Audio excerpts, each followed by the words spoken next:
Bonjour de Harrogate. Alors, vous l'avez trouvé, cette femme célèbre qui a fait semblant de disparaître et qu'on a retrouvée à Harrogate? Notre romancière qui avait disparu, c'était bien sûr Agatha Christie, qui a écrit 84 œuvres avec Hercule Poirot, 33 romans, 50 nouvelles, une pièce de théâtre et 32 œuvres avec Miss Marple. What is the best story? Perhaps the murder of the Orient Express. Do you prefer Poirot or Miss Marple? I'm beginning to prefer Miss Marple. On December 3rd, 1926, famous mystery writer Agatha Christie disappeared. She had left her home in Berkshire, west of London, and never returned. The day after she disappeared, her car was found crashed. 1,000 police officers and 15,000 citizens assisted in the search for Christie. But then Christie was suddenly discovered in Harrogate, recognized by an employee while staying at the Hydra Hotel in Harrogate, the assumed name Teresa Neal. The mystery had been solved. Après Harrogate, mon itinéraire continue vers le nord. Au bout d'une heure et demie de route, j'arrive à Durham, comté de Durham. Bien que situé en plein cœur d'un bassin minier, Durham n'a jamais été une ville industrielle. Elle est à l'origine créée par des moines saxons pour abriter les reliques de Saint Cuthbert. Un siècle après sa création, la ville est fortifiée par les Normands. Ils y construisent une cathédrale et donnent rapidement à l'évêque le titre de prince. Durham restera une principauté jusqu'en 1836, période à laquelle elle va créer une université. Depuis, la ville vit essentiellement de l'université et du tourisme. Après avoir remonté la rue, j'arrive sur la place du marché devant l'église Saint-Nicolas. Sur la place, une statue du duc de Londonderry, famille qui contrôlait l'exploitation minière dans la région. Je remonte Sadler Street, qui fait un peu office de High Street ici. Au bout de cette rue trône la cathédrale.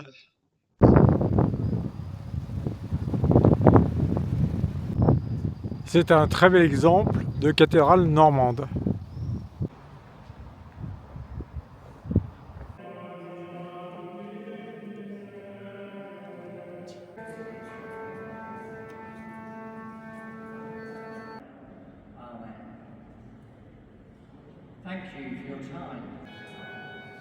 Sur un des murs subsiste un peu de la décoration originale.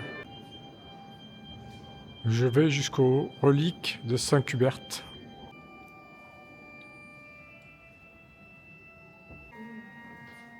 Voici la tombe de Saint Cuthbert. Tout au fond, une chapelle gothique a été ajoutée ultérieurement. Sur la butte qui fait face à la cathédrale, on trouve le château.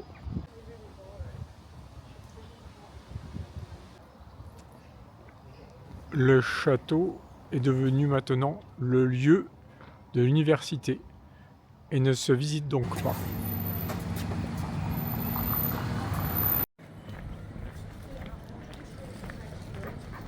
Je suis maintenant sorti de la vieille ville et je retourne vers la rivière. Le château est le lieu des bureaux de l'université. Mais les étudiants étudient ici, dans ce grand building moderne.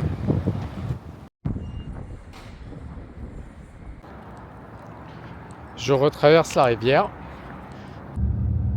Il est environ midi, je quitte Durham.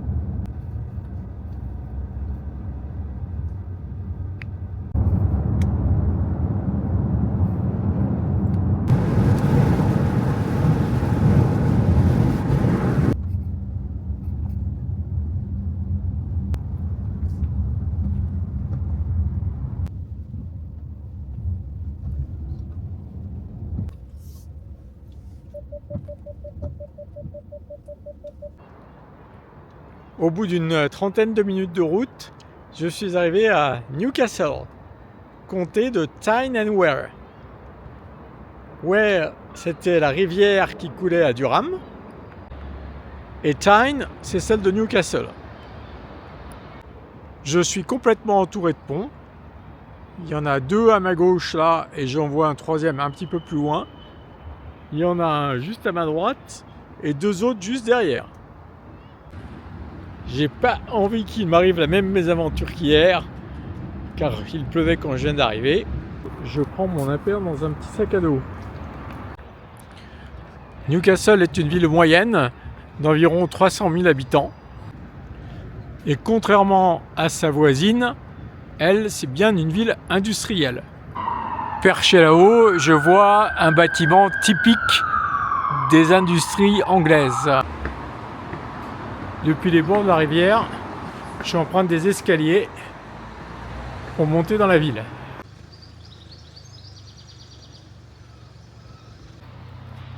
Après les escaliers, je tombe sur les ponts de chemin de fer et tout de suite à droite,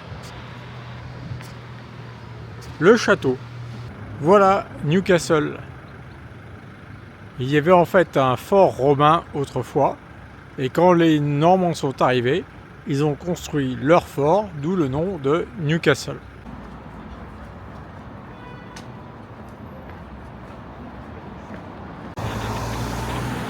Après une dizaine de minutes de marche, j'arrive à la gare centrale. Après le hall, on arrive directement sur les voies. En face de la gare, j'emprunte Granger Street.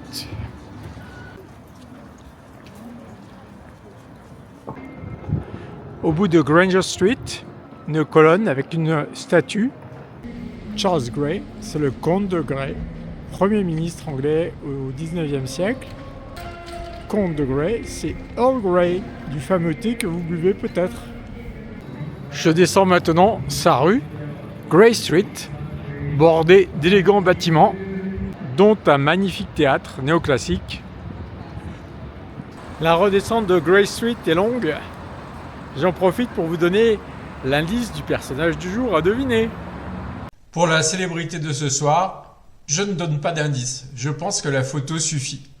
Et si vous trouvez la réponse, qu'est-ce que vous faites? Vous la mettez dans les commentaires. D'ici, on voit bien que le château était construit sur une butte. Regardez où passe la ligne de chemin de fer en haut du pont. Plus étrange, en revanche, ce pont routier là-haut, qui passe juste au-dessus des bâtiments classiques. Je suis redescendu à la Tyne. Just for fun, je m'amuse à aller sur un des ponts pour voir toute la rivière et les 2 rives de la ville. Du pont, une dernière vue du château qui domine la Tyne. Et de là, je vois Santa Fe qui m'attend, l'air de dire « Il faut y aller, Bruno !» Je n'ai pas eu de pluie pendant ma balade. Et pour sortir de Newcastle, je longe les quais. Je continue ma route vers le nord avec un vrai temps du nord de l'Angleterre. 1 heure après, ça va mieux. J'ai quitté la route du nord et je me dirige maintenant vers l'est. Je suis en train de rejoindre la mer par des petites routes et des paysages vraiment très très différents. Je navigue entre des petits murs de pierre. J'arrive dans le village de Sea Houses, dans le Northumberland. Voici le petit rond-point qui sert aussi de place du village. Main Street.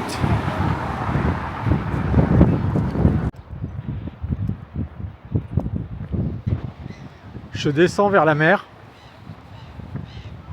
Il y a plein de petites guitounes qui vendent des tickets de bateau pour aller visiter des îles voisines. Ça m'aurait bien plu de faire ça, mais c'est le matin et le midi, donc je suis là trop tard.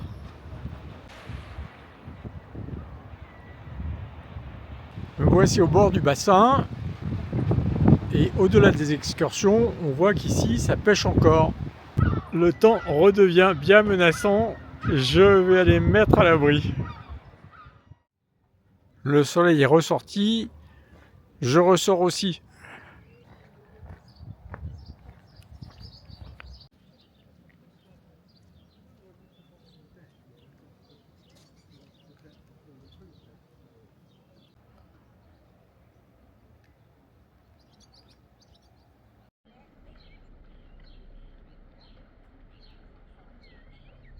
Au loin, là-bas, sur le cap, je vois un château. J'irai faire un tour demain matin. Je m'enfonce dans les petites rues du village. C'est assez austère. Mais l'air est terriblement pur. Ici, on fume du poisson.